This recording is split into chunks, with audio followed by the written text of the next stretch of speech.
Olá, tudo bem? Que a graça e a paz de Cristo esteja em seu coração.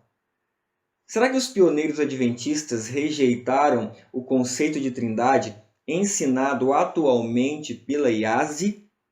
Nós vamos responder essa pergunta nesse estudo. Não perca um minuto do que nós vamos apresentar aqui, porque historicamente será surpreendente para o seu conhecimento.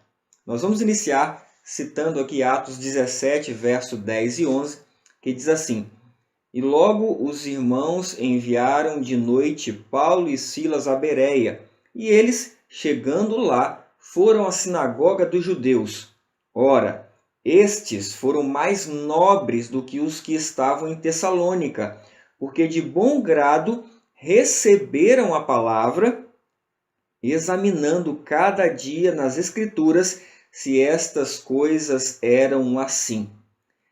Deus deixou um elogio para os judeus de Bereia, porque eles receberam a palavra que Paulo e Silas estavam trazendo a eles, e a Bíblia fala que eles receberam de bom grado, ouviram com paciência, mas eles também examinavam para ver se Paulo e Silas estavam falando realmente a verdade.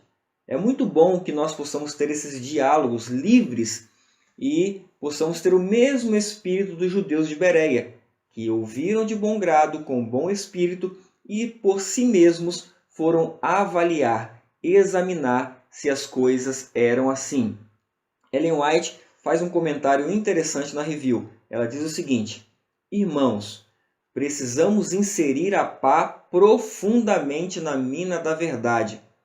Podemos debater as questões entre nós e uns com os outros se tão somente o fizermos no devido espírito. Então nós podemos ter esses diálogos, essas conversas, esses debates, mas no espírito de Cristo. E ela diz mais, aqui no meio: aproxima-se o tempo em que seremos separados e espalhados, e cada um de nós terá de permanecer em pé sem o privilégio da comunhão com os da mesma fé preciosa.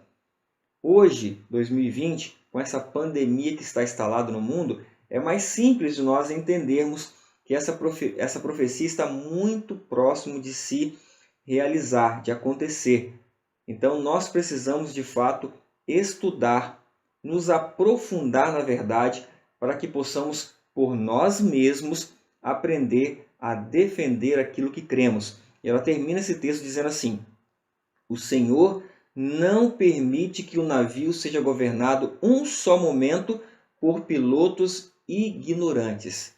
Existe uma ignorância que Deus ele não leva em conta, mas a ignorância voluntária, aquela que fala assim: eu não quero ver, eu não quero assistir, eu não quero ouvir, essa ignorância Deus não desculpa. Não existe perdão, não existe sacrifício para a ignorância voluntária.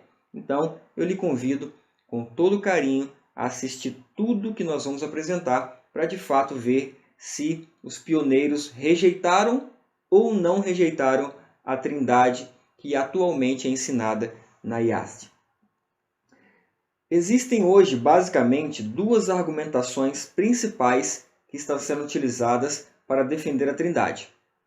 A primeira diz que os pioneiros rejeitavam apenas outro tipo, outro conceito de trindade, mas não rejeitaram o conceito trinitário atual da IASD.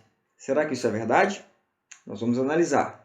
E o segundo argumento, eles apresentam uma cronologia para dizer que Ellen White e os pioneiros gradativamente, progressivamente chegaram ao entendimento de que Cristo não é o Filho de Deus literalmente. Eles interpretam a expressão dos pioneiros Cristo igual a Deus, rejeitando a relação real e verdadeira de pai e filho existente entre Deus e Cristo. Então nós iremos analisar essas duas argumentações muito discutidas hoje no meio adventista. Essas duas argumentações, elas ganharam muita força com a publicação dessa revista em agosto de 2011 pela Igreja Adventista, onde a revista tratava do tema da Trindade e ela fazia o seguinte questionamento: o que os pioneiros adventistas realmente acreditavam sobre o assunto da Trindade? E aí, nessa revista, eles trazem essa linha de pensamento de que os pioneiros rejeitaram outro tipo de trindade, outro conceito de trindade, mas o conceito atual os pioneiros não rejeitaram.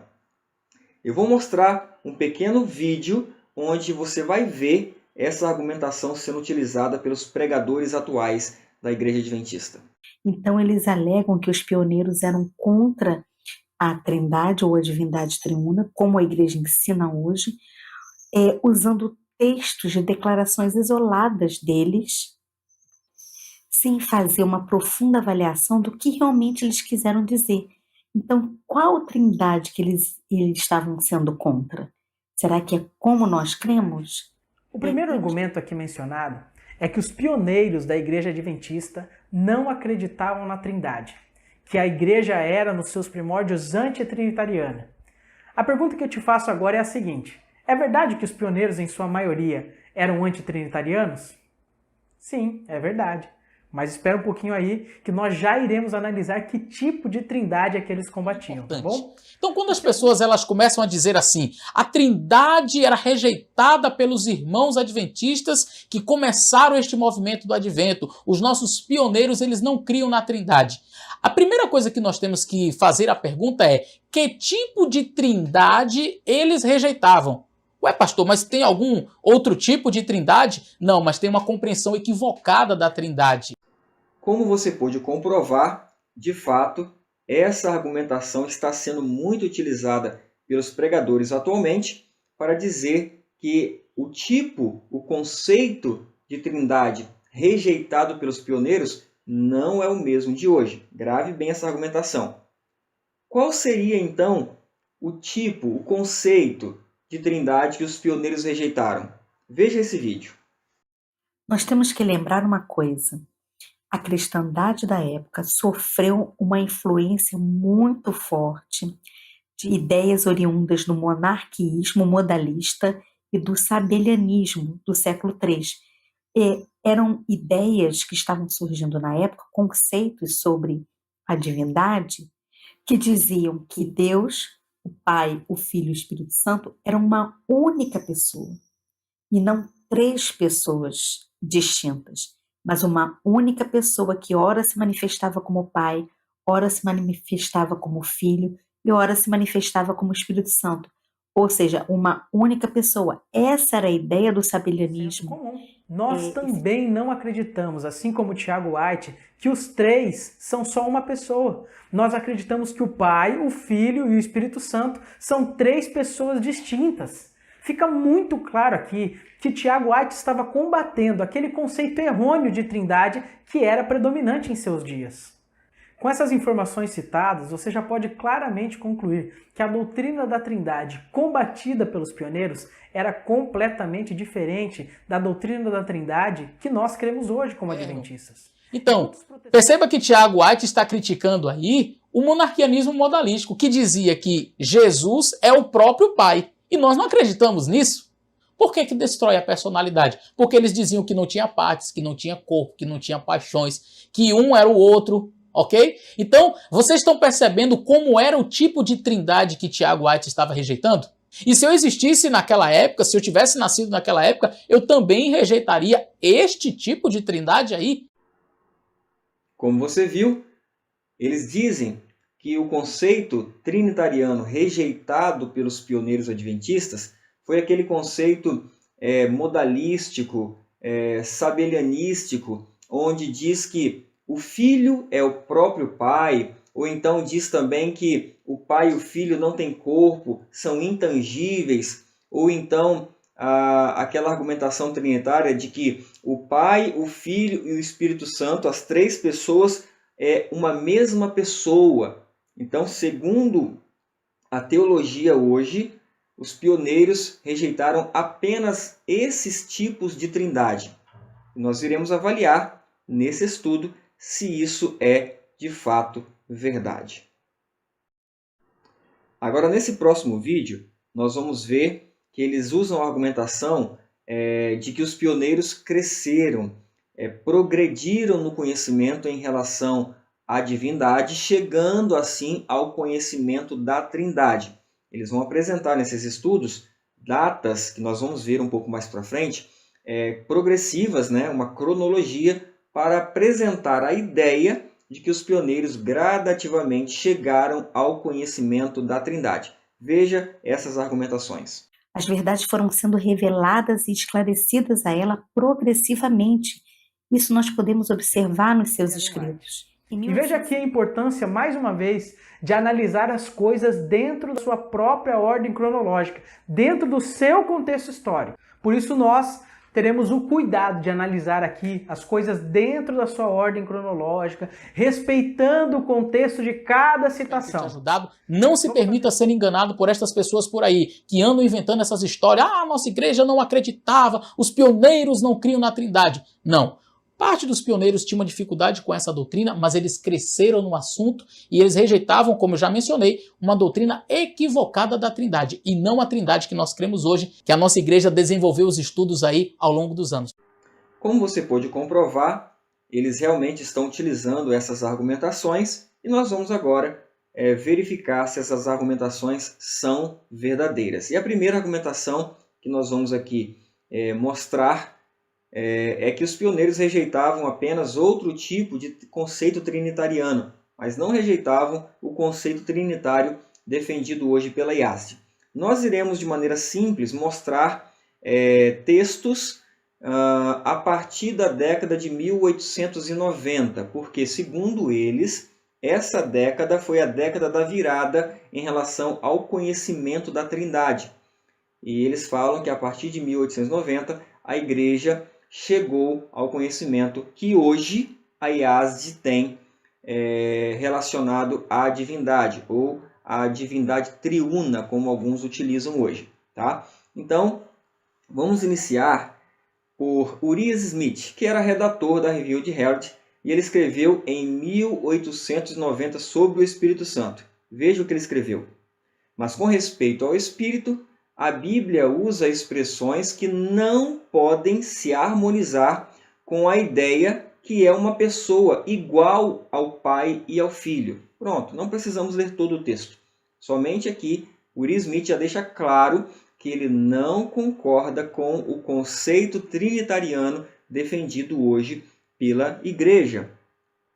Vamos agora para uma lição da Escola Sabatina, publicada em 1902, observe as datas.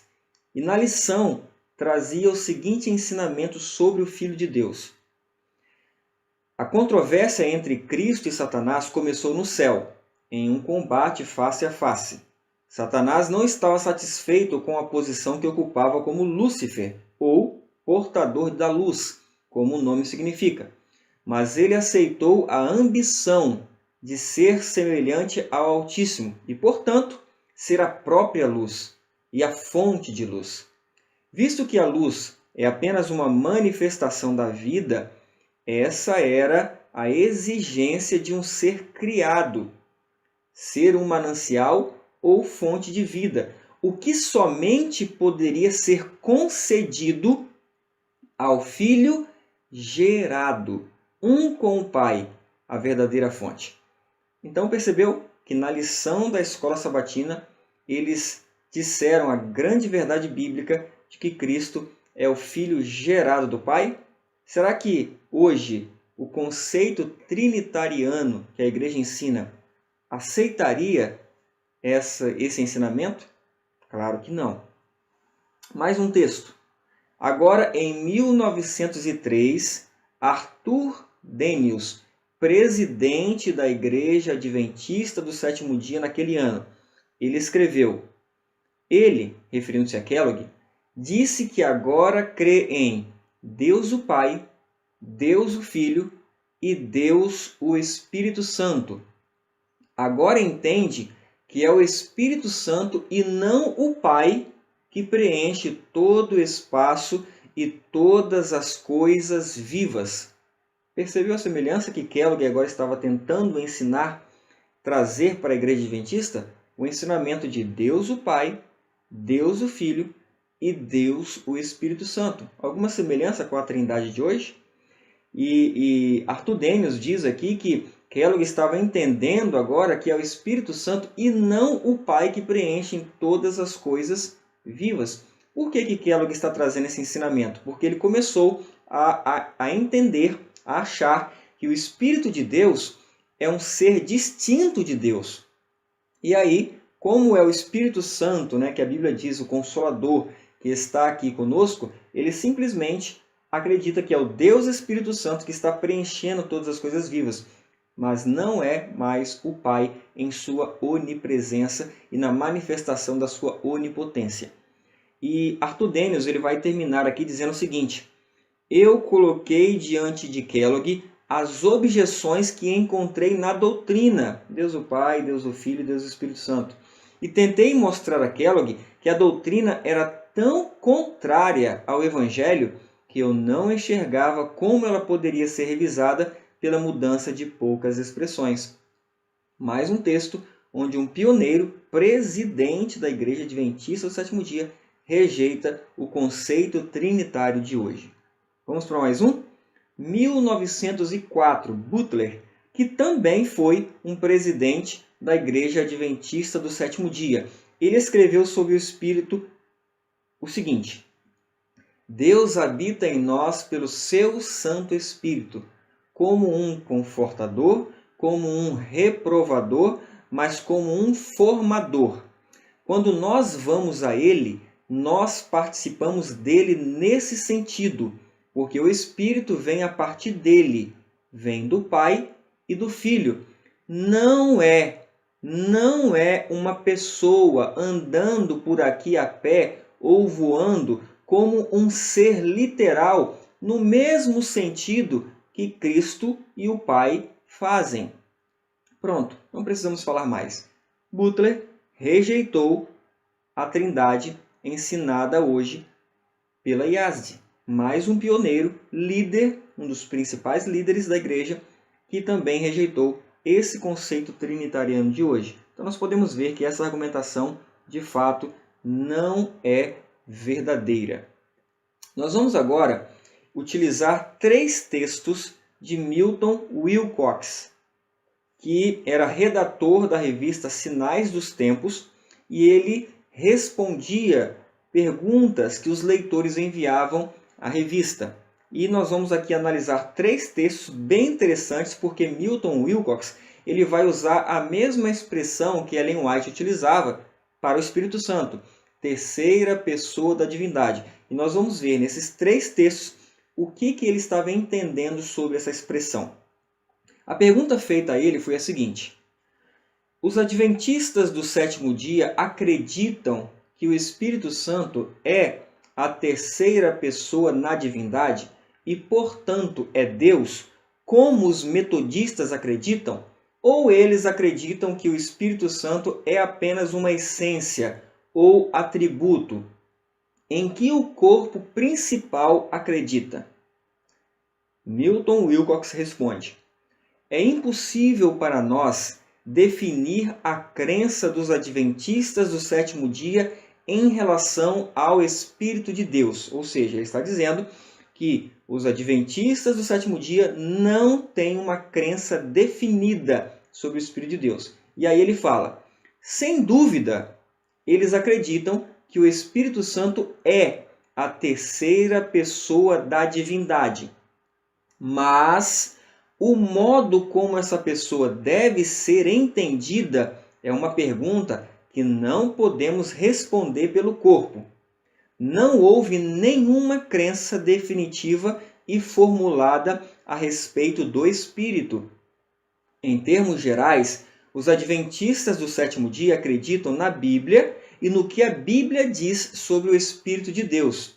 Sabiamente, eles não tentaram definir exatamente o que é esse grande e infinito poder.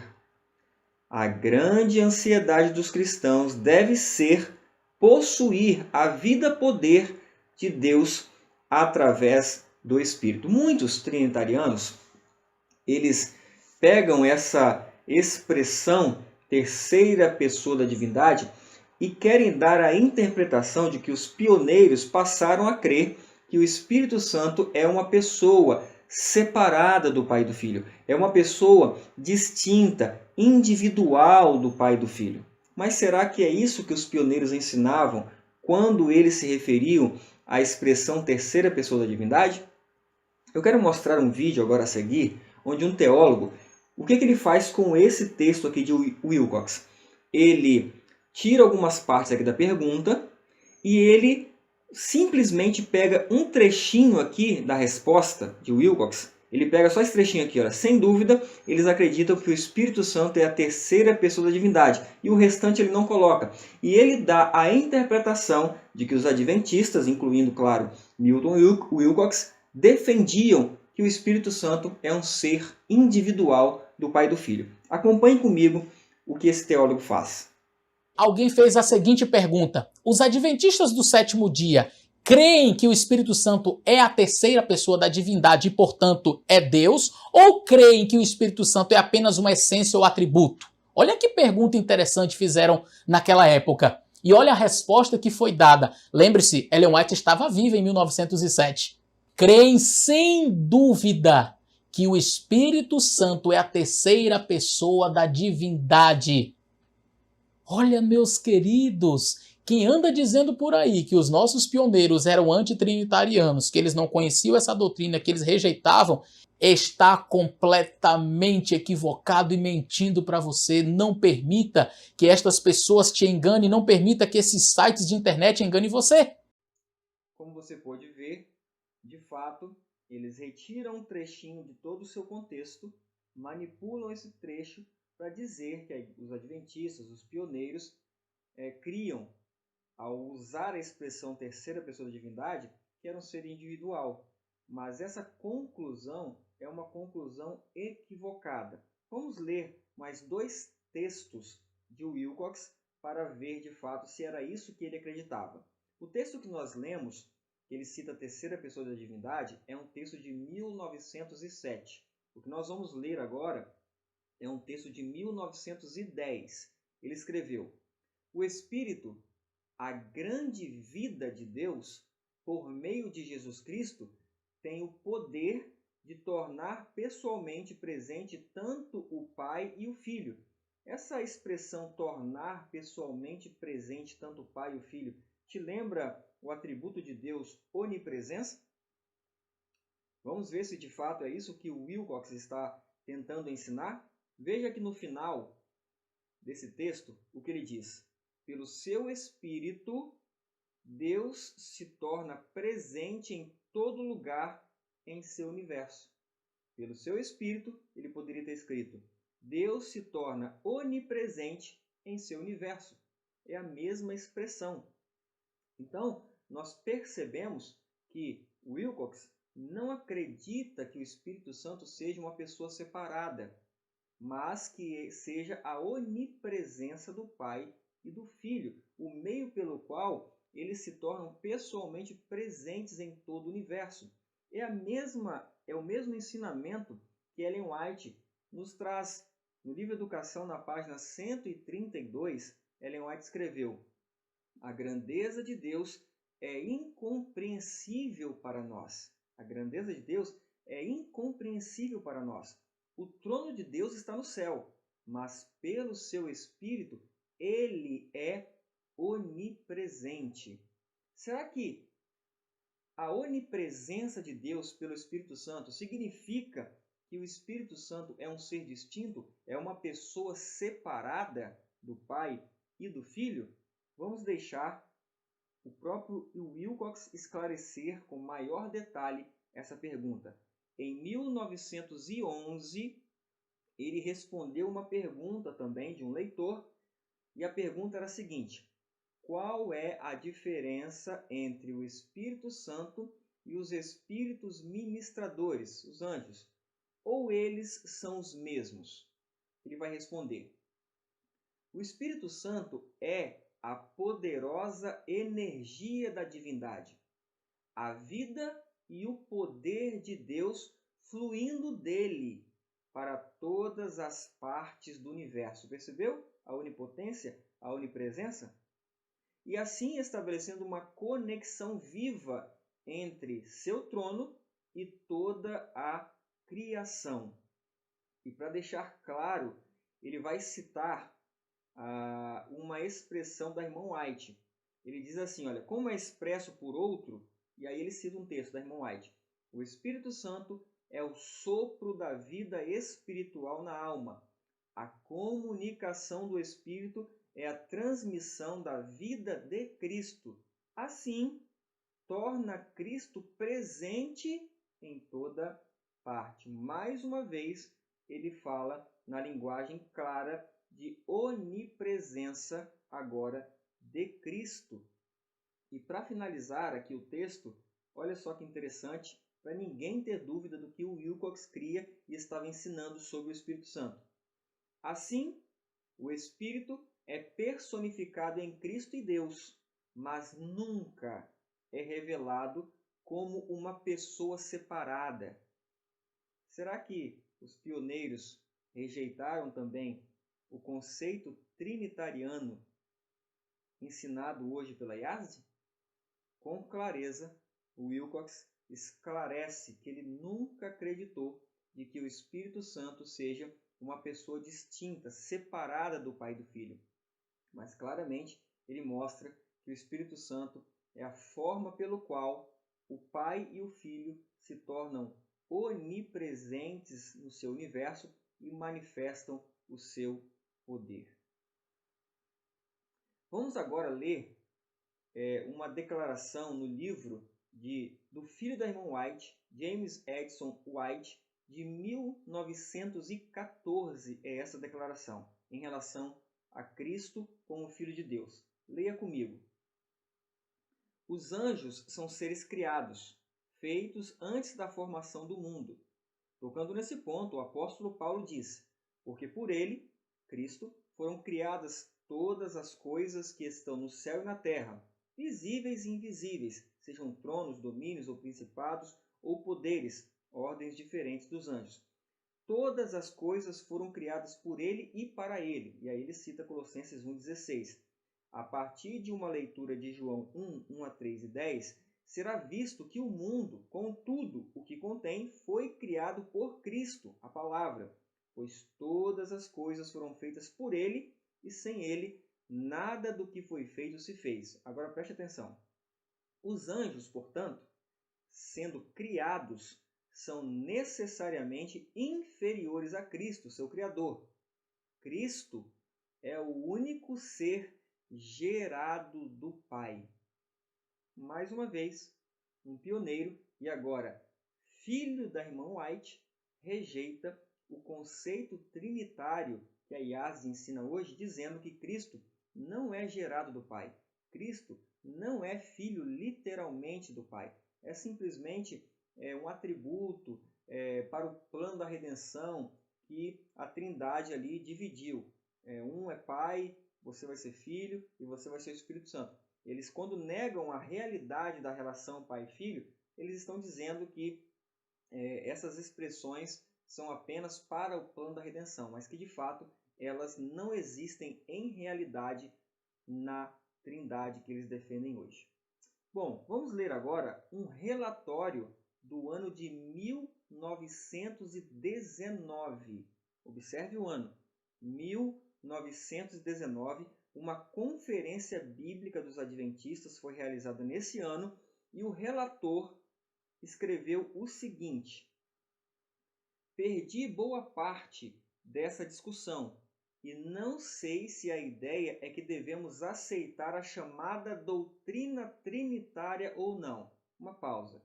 Aqui nós já estamos vendo que o relator deixa claro que a Igreja Adventista em 1919 não aceitava a chamada doutrina trinitária. Mas que conceito de trindade é esse que ele está dizendo que a igreja não aceitava? Vamos continuar lendo? Pessoalmente, não fui capaz de aceitar a chamada doutrina trinitária, ou seja, como é geralmente apresentada, que há 3 pessoas na divindade e que as 3 sempre existiram. Será que essa doutrina que ele está rejeitando aqui, que ele está dizendo que a Igreja Adventista não aceitava em 1919, é a mesma de hoje? É o mesmo conceito? Claro que é. E para ficar claro, vamos ler o finalzinho aqui desse relatório. Não posso explicar mais além disso, mas não posso acreditar na chamada doutrina trinitária das três pessoas sempre existentes. Muito claro para qualquer adventista sincero. Para fechar essa parte, eu gostaria de mostrar aqui uma carta que Kellogg, o Dr. Kellogg, enviou para Butler no ano de 1903, onde justamente ele quer defender que o Espírito Santo é uma pessoa distinta do Pai e do Filho, e ele utiliza a expressão terceira pessoa da divindade para justificar a sua defesa, o seu pensamento. E o interessante que eu quero mostrar aqui nesse texto é que ele utiliza uma afirmativa, um argumento que talvez você, que ainda acredita na Trindade, também esteja pensando nessa argumentação. Você também esteja tendo a mesma dificuldade que Kellogg teve. Observe. Como o Espírito Santo pode ser a terceira pessoa e não ser pessoa nenhuma, é difícil para eu enxergar. De fato, se você tem na sua mente cauterizada a doutrina da Trindade, dificilmente você vai aceitar e compreender que, ao expressar a frase terceira pessoa da divindade, Ellen White e os pioneiros não estavam se referindo a um ser distinto, mas eles estavam se referindo à divindade do Pai e do Filho, a onipresença e a onipotência que somente o Pai e o Filho têm pelo seu Espírito. Ellen White escreveu no mesmo ano de 1903 para Kellogg, que tentou fazer essa argumentação. Ela escreveu: você não está totalmente esclarecido sobre a personalidade de Deus, que é tudo para nós como um povo. Você praticamente destruiu o próprio Senhor Deus. Expressão forte essa de Ellen White.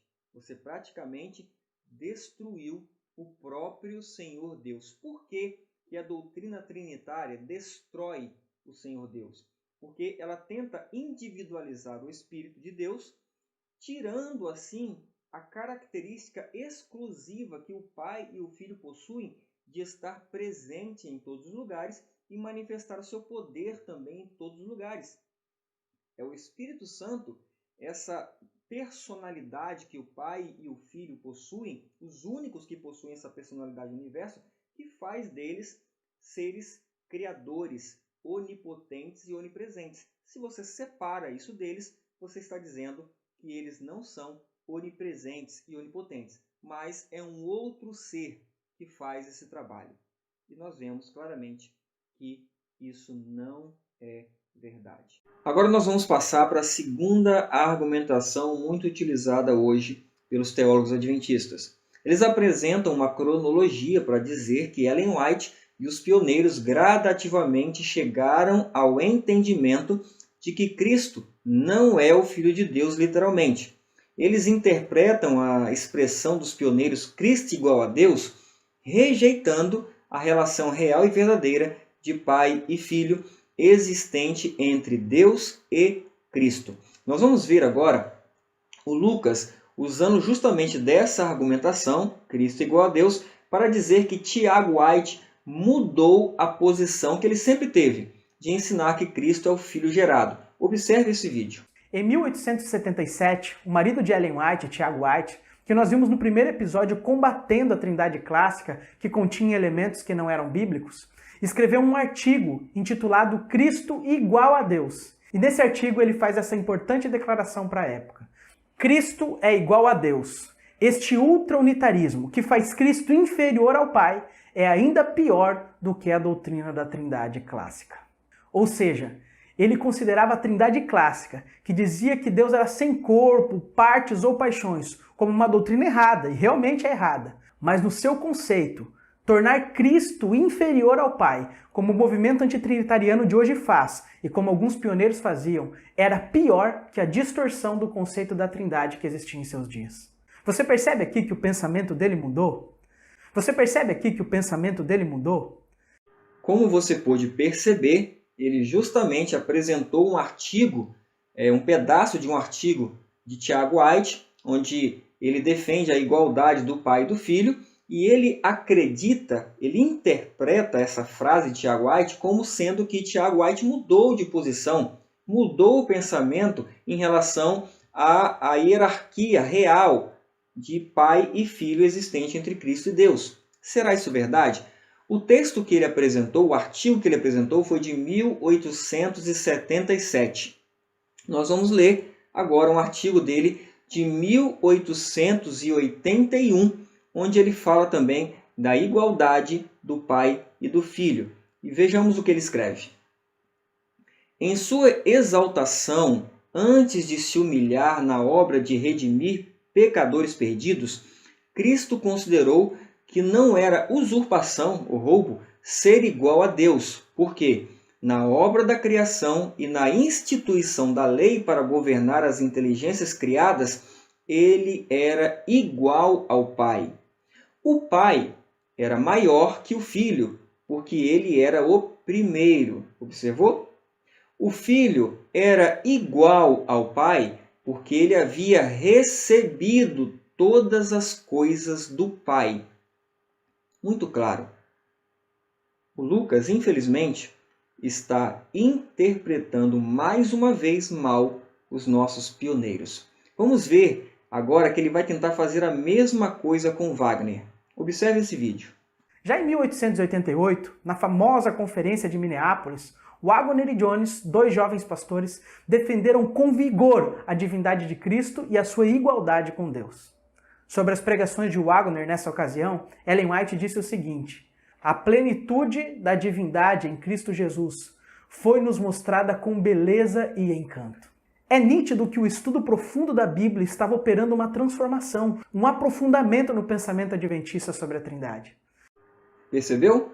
Ele se utiliza da mesma argumentação, dizendo que Wagner estava crescendo no conhecimento da Trindade, os pioneiros estavam crescendo no conhecimento da Trindade, e ele pega a expressão que Wagner utiliza, que Cristo é igual a Deus, que eles ensinaram isso, de fato, em 1888. Ele usa um texto de Ellen White elogiando Wagner por defender a divindade de Cristo com beleza e encanto, e ele chega à conclusão, e ele acha que Wagner estava rejeitando a filiação verdadeira existente entre o Pai e o Filho.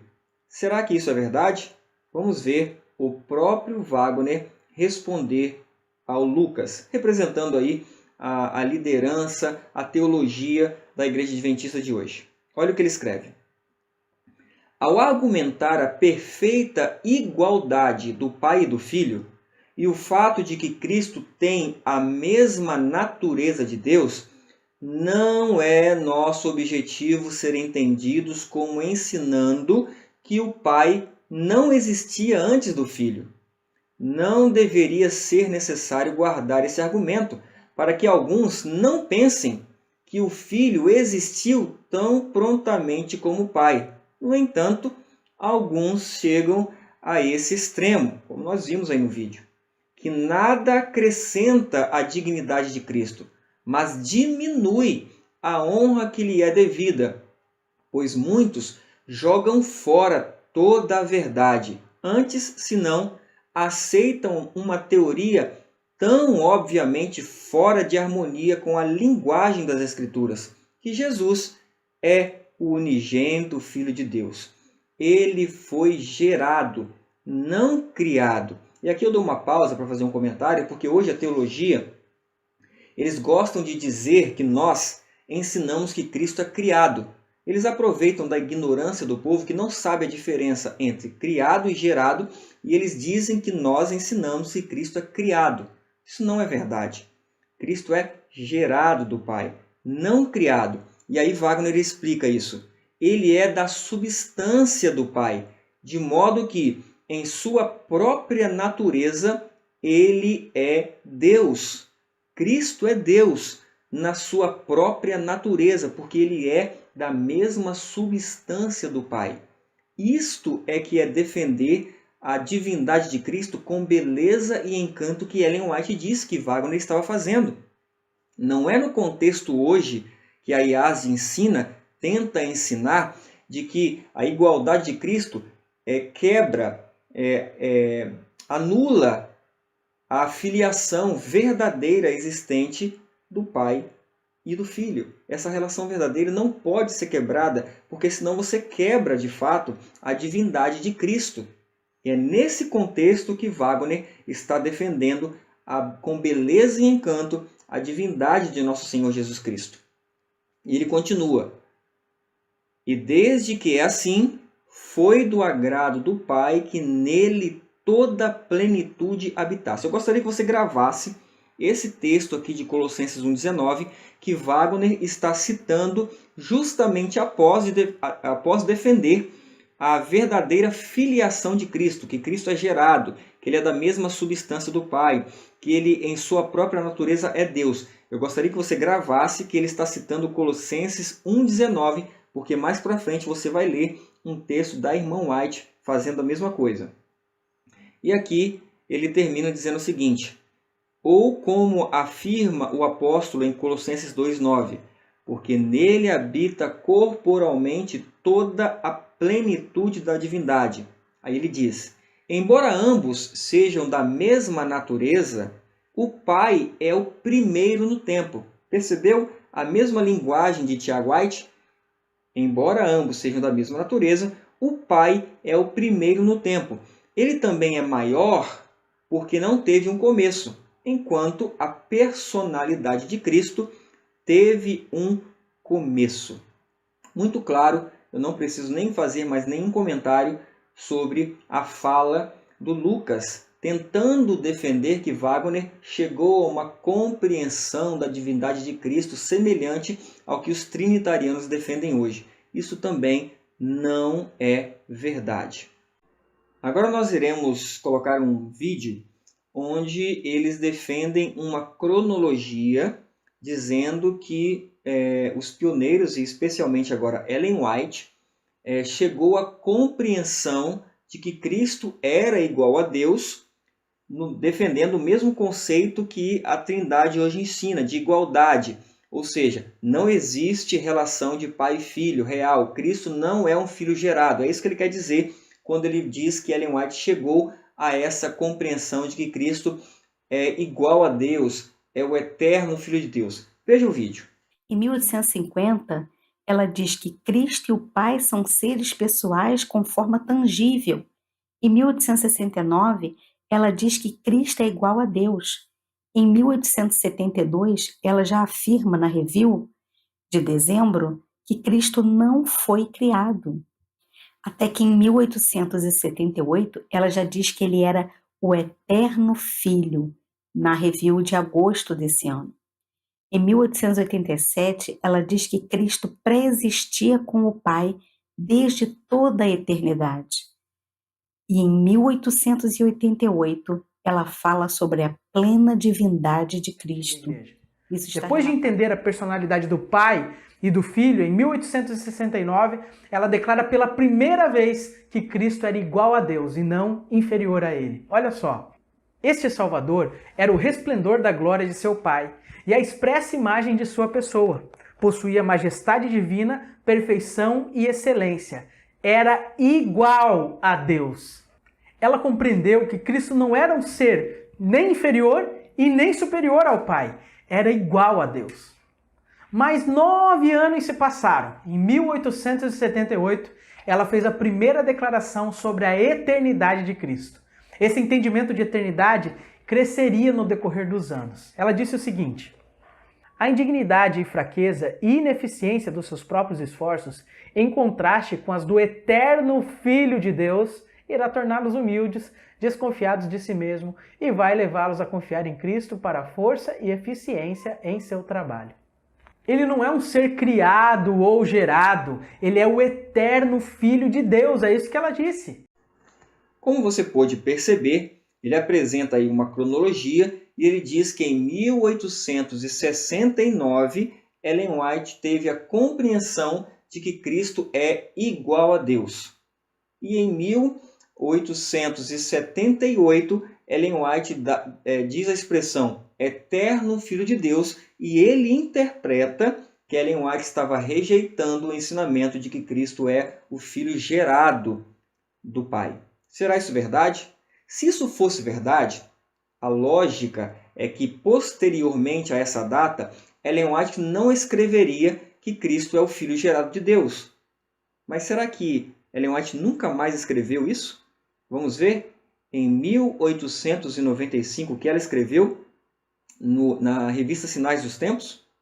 Ela escreveu o seguinte: Deus amou tanto o mundo que deu seu Filho unigênito, não um filho por criação, ele não é criado, como foram os anjos, nem um filho por adoção, como é o pecador arrependido, mas o Filho gerado na expressa imagem de seu Pai. 1895, Ellen White escreve que Cristo é o Filho gerado do Pai. No mesmo ano, ela escreveu na revista Adventista: O Eterno Pai, aquele que é imutável, deu seu único Filho, nascido dele, retirado do seu seio, aquele que foi feito à expressa imagem de sua pessoa e enviado à terra para revelar o quanto ele amou a raça humana. Mais uma vez, está provado de que a interpretação que a teologia hoje tem feito em relação a esse termo igual a Deus, que eles tentam dizer que os pioneiros chegaram à compreensão trinitariana do Filho de Deus hoje, é uma mentira. Não é verdade. Não se pode argumentar a igualdade de Deus com o seu Filho diferente do que o próprio Filho ensinou quando esteve aqui. Em João 5,18 está escrito: Por isso, pois, os judeus ainda mais procuravam matá-lo, porque não somente quebrantava o sábado, mas também dizia, preste atenção agora, Cristo dizia que Deus era seu próprio Pai, fazendo-se igual a Deus. Percebeu? Ele reivindica a sua igualdade com Deus, dizendo que Deus é o seu Pai. É nesse aspecto que Cristo defendeu sua igualdade com Deus. Se você tenta defender uma igualdade diferente do que Cristo ensinou, isso não é bíblico. E é justamente o que o conceito trinitário hoje tenta fazer a todo custo. Nós vamos ver agora um trechinho que o Lucas usou no vídeo dele para pegar essa expressão aqui, era igual a Deus, referindo-se a Cristo, e dar a interpretação que ele pensa, que ele acha que está correto. Olha o que ele fez. Ele pegou essa frase aqui, dentro desse contexto. Esse Salvador era o resplendor da glória de seu Pai, a expressa imagem de sua pessoa, possuía majestade divina, perfeição e excelência. Era igual a Deus. Ele pega esse trechinho e dá a interpretação que ele quer. Mas quando a gente vai para o livro e olha o contexto maior, o contexto está inserido justamente na verdade de que Cristo é o Filho de Deus. Leia comigo, aqui, Um amor tal como o que se revela no dom do amado Filho de Deus causou a admiração aos santos anjos. Aí ela cita João 3,16. Porque Deus amou o mundo de tal maneira que deu seu Filho unigênito para que todo aquele que nele crê não pereça, mas tenha a vida eterna. Aí vem o trechinho que o Lucas citou, que Cristo era igual a Deus, e Ellen White cita Colossenses 1,19. Foi do agrado do Pai que toda a plenitude nele habitasse. O mesmo texto que Wagner citou lá na explicação dele da perfeita igualdade do Pai e do Filho, Ellen White cita aqui o mesmo texto para defender a divindade e a igualdade de Cristo e de Deus. Não tente defender a divindade de Cristo fora desse contexto, porque isso não é bíblico e é uma mentira.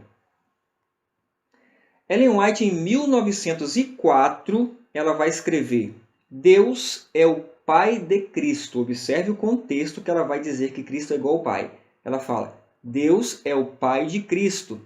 Cristo é o Filho de Deus. A Cristo foi atribuída uma posição exaltada. Foi feito igual ao Pai. Tão simples, tão lindo, uma verdade tão plena que, infelizmente, o conceito trinitariano de hoje rejeita completamente. E para finalizar, nós vamos então agora entrar na terceira parte, que é justamente, eu vou mostrar para vocês o porquê que a maioria dos adventistas vão cair nesses argumentos falsos. Observe esse vídeo que foi gravado, esse estudo que foi gravado na internet. Alguns antitrinitarianos alegam que Urias Smith teria feito uma declaração de crenças em 1872 e teria deixado de fora a doutrina da Trindade. Mas ele mesmo deixou claro que esse documento que ele fez, né, esse documento em questão, não deveria ser tomado como um credo fechado. E ele não tinha qualquer autoridade sobre a igreja, foi simplesmente um artigo que ele fez e relatando as doutrinas adventistas. Como você pode perceber, a irmã Andréia, ela apresenta ali os princípios fundamentais que foram redigidos pela primeira vez por Urias Smith e publicados em 1872, e ela simplesmente, de uma forma bem clara ali, ela rejeita esses princípios fundamentais, essas doutrinas fundamentais, e diz que essas doutrinas não tinham autoridade sobre a igreja. Realmente ela não era um credo, como ela diz ali. Um credo é quando você prova as pessoas por essas doutrinas e, se elas não creem assim, você exclui elas da igreja, como hoje é feito na igreja adventista. Mas os pioneiros não faziam isso porque eles não tinham credo. Eles não excluíam as pessoas por conta de não crer nessas doutrinas. Mas eles tinham essa doutrina muito bem definida, inclusive votada. E é justamente o que eu quero mostrar aqui, que a maioria dos adventistas irão aceitar essas argumentações que têm sido apresentadas hoje de maneira errada, porque desconhecem a história adventista, não conhecem a história do adventismo, como que a igreja adventista foi fundamentada na verdade.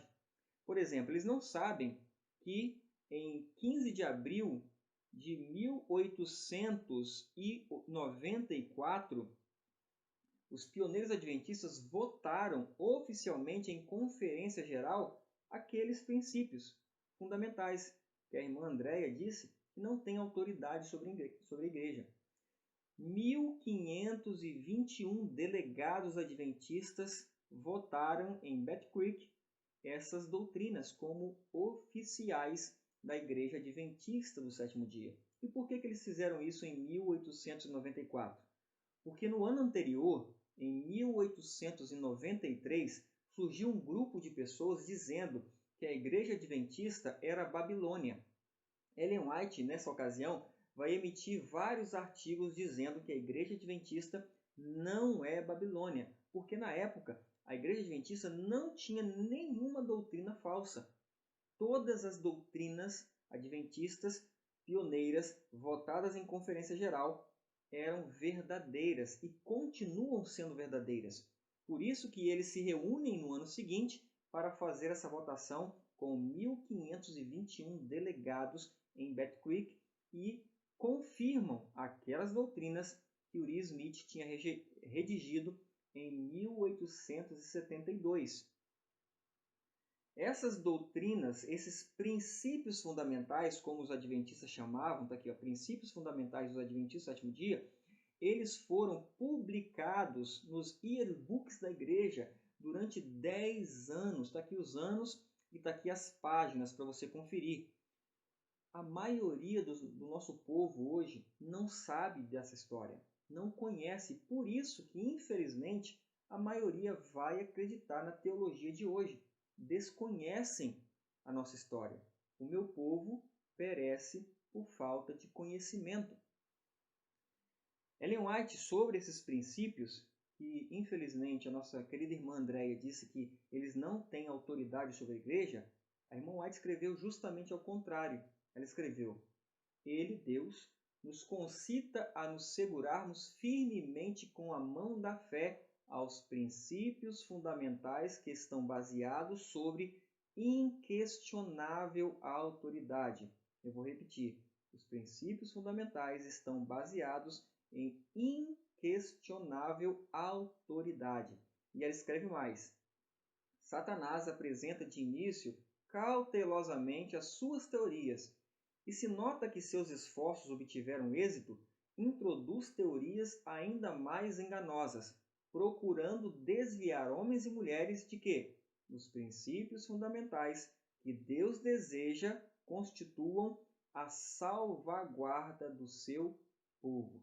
Deus concedeu crenças fundamentais, princípios fundamentais aos adventistas do sétimo dia, para que nós não sejamos enganados pela falsa teologia apresentada hoje no mundo cristão.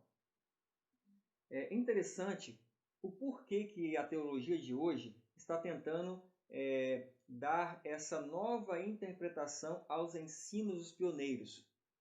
Os pioneiros, eles têm autoridade dada por Deus para defender algo. Observe.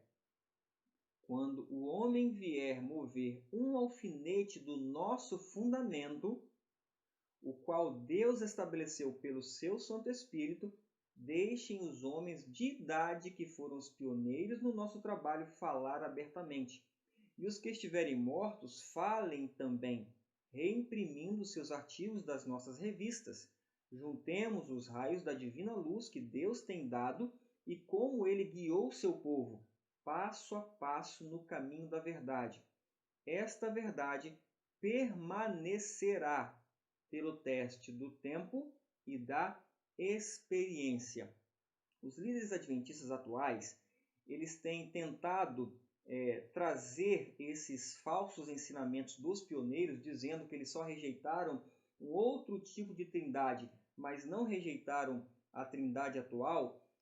Eles pegam expressões dos pioneiros e distorcem, como nós vimos aqui nesse vídeo, para tentar trazer essa nova ideia de trindade para a igreja, porque eles sabem que está acontecendo um grande despertamento na igreja adventista, porque hoje é muito fácil nós termos acesso à informação, então nós podemos investigar por nós mesmos o que os pioneiros escreveram e como eles têm visto um grande despertamento no meio adventista relacionado às verdadeiras doutrinas, eles estão tentando de toda maneira distorcer as palavras dos pioneiros. Mas aqueles que forem como os de Bereia, como os judeus de Bereia, não serão enganados, porque a informação está acessível a todos e, como nós podemos comprovar aqui, os pioneiros rejeitaram sim o conceito trinitário que os teólogos hoje estão ensinando e que infelizmente se tornou as doutrinas oficiais da Igreja Adventista de hoje. Ellen White, Deus mostrou para ela o que estaria acontecendo hoje. Em uma carta, ela escreveu o seguinte: a causa de Cristo será traída. Aqueles que têm tido a luz da verdade e têm desfrutado suas bênçãos, mas se desviaram dela, lutarão contra o Espírito de Deus. Inspirados por um Espírito que procede de baixo, eles porão abaixo aquilo que haviam edificado e mostrarão a todas as almas razoáveis e tementes a Deus que não são dignos de confiança. Observe agora o que ela fala. A mesma obra que foi realizada no passado será levada a efeito sob o disfarce da associação geral. Hoje muitos acreditam, e a maioria dos adventistas acredita, que a associação geral ela representa Deus, a autoridade de Deus aqui na Terra. E A associação mudou as doutrinas e a maioria dos adventistas hoje defendem as 28 crenças apresentadas no Nisto Cremos. E eles acham que ser adventista é acreditar nessas doutrinas que estão no Nisto Cremos. E, infelizmente, colocam abaixo aquilo que os pioneiros edificaram. E o meu apelo, depois de tudo que nós mostramos aqui para você, é: aceite a verdadeira divindade. Aceite o verdadeiro conceito do Pai e do Filho. Não rejeite o Espírito de Deus como a presença e o poder do Pai e do Filho conosco, pois certamente aqueles que rejeitarem essas verdades não poderão receber o selo de Deus, que é o selamento na verdade. Aqueles que serão selados dentro de pouco tempo não poderão ter nenhum engano em sua boca. Que Deus te abençoe e te ilumine para que você seja, de fato, um verdadeiro adventista do sétimo dia.